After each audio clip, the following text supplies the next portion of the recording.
நீங்கள் ஜாதி வரியாக காமிக்கிறீங்களா அந்த ஃபோட்டோ வச்சு? நேதாஜி ஜாதி வரி நினைச்சா ஜாதி வரி தான் ஏன்னா இந்தியனுங்கிற ஜாதி வரி. அனைவருக்கும் வணக்கம்.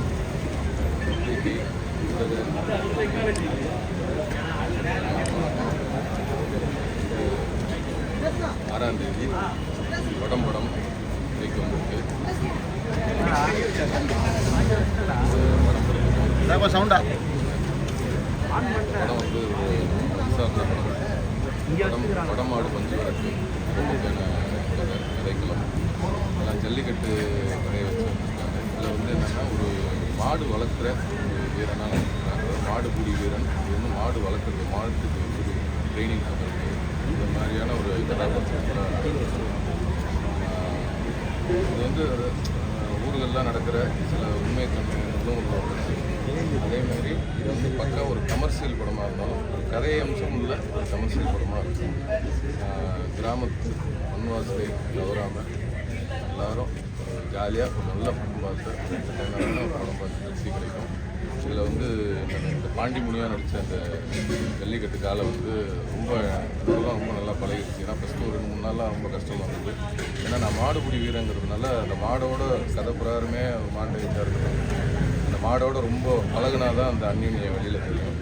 அதனால் வந்து அந்த மாடோட நல்லா பழகிறதுக்கான வாய்ப்பு இருந்துச்சு. 4-5 நாளில் அந்த மாடு நல்லா பழகி மாடும் எனக்கு பிடிக்கும்.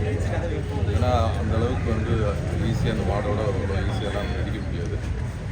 அதனால் இந்த படத்துக்கு எனக்கு வாய்ப்பு இயக்குனர் கேந்திரன் தயாரிப்பாளர் ராஜசேகர் இந்த நேரத்தில் நான் முடிச்சுருக்கேன். அதேமாதிரி இசையமைப்பாளர் குமார் சார் இசையில் அனைத்து பாடல்களும் RR ரொம்ப இந்த படத்தோட எடிட்டர், ஆர்ட் டைரக்டர் எல்லாமே ரொம்ப எஃபர்ட் போட்டு வந்துருக்காங்க. இந்த படத்தோட கேமராமேன் பிரசன்னா வந்து ஒளிப்பதிவு ரொம்ப சிறப்பாக பண்ணியிருக்காரு. இந்த படத்தை இடமாய்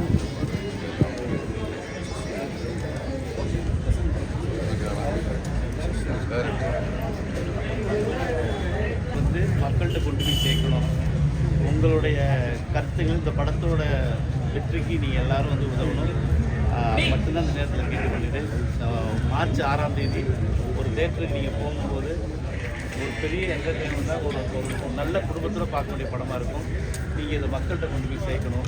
நல்ல படங்களை கொண்டு போய் சேர்த்தால் தான் அடுத்தடுத்து இப்படி தயாரிப்பாளர்கள் வந்து நல்ல படம் எடுப்பாங்க. அதற்காகவாது உங்களுடைய ஒத்துழைப்பு வேணும். நன்றி சார். அவங்க ப்ரொடியூசர் சார்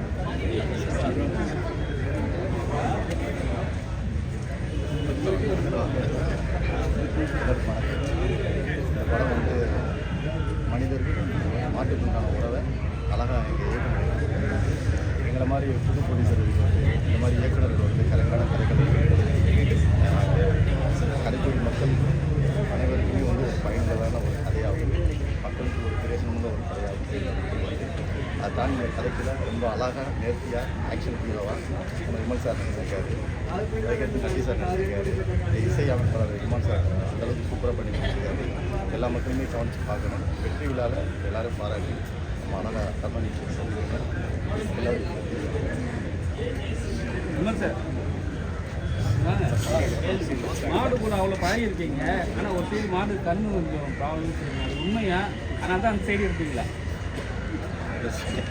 இல்லை, இது கதை பிரகாரம் அந்த மாட்டுக்கு வந்து ஒரு கண்ணு வந்து கொஞ்சம் லைட்டாக தெரியாது. அந்த கதைக்கு தேவைப்பட்டதுனால அந்த மாதிரி வச்சுருக்கேன். சொன்னீங்க மாடுபிடி வீரர்களுக்கு வந்து நிறைய பிரச்சனை இருக்குது. அந்த என்னென்னா அந்த ஜல்லிக்கட்டுலாம் சொன்னீங்க. இதில் வந்து என்னென்ன பிரச்சனை நீங்கள் சந்திப்பீங்க? நான் எந்த பிரச்சனையும் சொல்லிக்கல. அந்த படத்தில் நடிக்கும்போது அந்த உண்மையான அந்த மாடுபிடி வீரர்கள்லாம் வருவாங்க. அந்த மாடுபிடி வீரர்கள் இப்போ சிவகங்கை அந்த தென்மண்டலத்துலேருந்து எல்லா வீரர்கள் நிறைய பேர் இந்த மாட்டுக்குள்ளவே வருவாங்க. வந்து அவங்க நிறைய இன்சிடென்ட்லாம் சொல்லுவாங்க. சிலது சுவாரஸ்யமாக இருக்கும், சிலது பயமாக இருக்கும். ஏன்னா நிறைய பேர் இவ்வளோ வெட்டுக்கு அந்த தழும்பெல்லாம் என்கிட்ட காமிப்பாங்க. ஏன்னா அவ்வளோ ஒரு போராடி ஒன்றும் எதிர்த்து போராடல. ஒரு அதிகபட்சம் ஒரு சைக்கிள் கிடைக்கும், இல்லைன்னா ஒரு பீரோ கிடைக்கும், ஒரு மிக்சி, இவ்வளோ தான் கிடைக்கும். இதுக்கு வந்து இப்போ உயிரே பயணம் வச்சு பிடிக்கிறாங்கன்னா இது வந்து நம்ம பாரம்பரிய ஒரு ஜல்லிக்கட்டுங்கிறது நம்ம பாரம்பரியமாக வர்றது.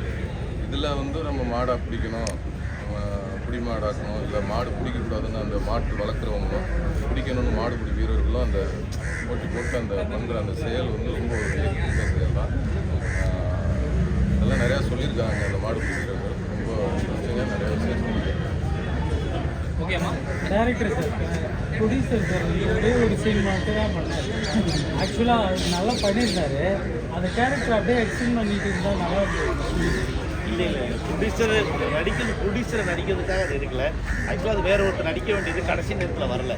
அப்போது இவரை பார்க்கும்போது இவர் கரெக்டாக இருந்தார். ஆனால் இவ்வளோ நல்லா நடிப்பார்னு சத்தியமாக எனக்கு அப்போ தெரியாது. தெரிஞ்சிருந்தால் நான் கண்டிப்பாக நான் பண்ணியிருப்பேன். ஆனால் நான் அடுத்தடுக்க போகிற படத்தில் கண்டிப்பாக உங்கள் ஆசையை நிறைவேற்றேன். டேரக்ட் சார், விமல் சார் ஒரு சீனில் ஃபோன் பேசுவார். அவருக்கு பின்னாடி ஒரு ஃபோட்டோ மாட்டியிருக்கு. அந்த ஃபோட்டோ மாட்டிருந்தா ஒரு குலத்தை சார்ந்தவங்க ஃபோட்டோ மாட்டியிருப்பாங்க. நீங்கள் ஜாதி வரியாக காமிக்கிறீங்களா அந்த ஃபோட்டோ வச்சு? நேதாஜி ஜாதி வரி நினைச்சா ஜாதி வரி தான் நான். ஏன்னா இந்தியனுங்கிற ஜாதி வரி. 13 படம் ரிலீஸ் ஆக போகுது. நீங்கள் எப்படிப்பட்ட ப்ரொமோஷன் பண்ண போகிறீங்கன்னா, ரொம்ப நாள் கழிச்சு விமல் சாருக்கு ஒரு நல்ல படம் அழகாக கொடுத்துருக்கீங்க. 13 படம் வருது. ஏன்னா இங்கே ப்ரொமோஷன் பண்ண தான் இப்போ நல்ல இதுவாக ஓடிட்டு. ஒரு நல்ல படம் தன்னை கொண்டு போய் அதை சேர்த்துக்கிறோம் அப்படி நான் முழுசாக நம்புகிறேன். கண்டிப்பாக அதை சேர்த்துக்கிறோம். இல்லை, எம்ஜிஆர் ஒரு தடவை சிங்கத்தை எடுத்துகிட்டு போயிட்டு தேட்டரில் கட்டினாருன்னு சொல்லி கேள்விப்பட்டிருக்கேன். நான் குழந்தாப்பலாம் ஒருவேளை மாடை கொண்டு போய் மதுரையில் கட்டுறதுக்கான வாய்ப்பு இருக்குமோ? தெரிஞ்சு கேட்குறீங்களா? நடக்க போகுது நாளைக்கு. வாங்க மதுரைக்கு. ரொம்ப நன்றிங்க எல்லாருக்கும். ரொம்ப நன்றி. ஓகேம்மா.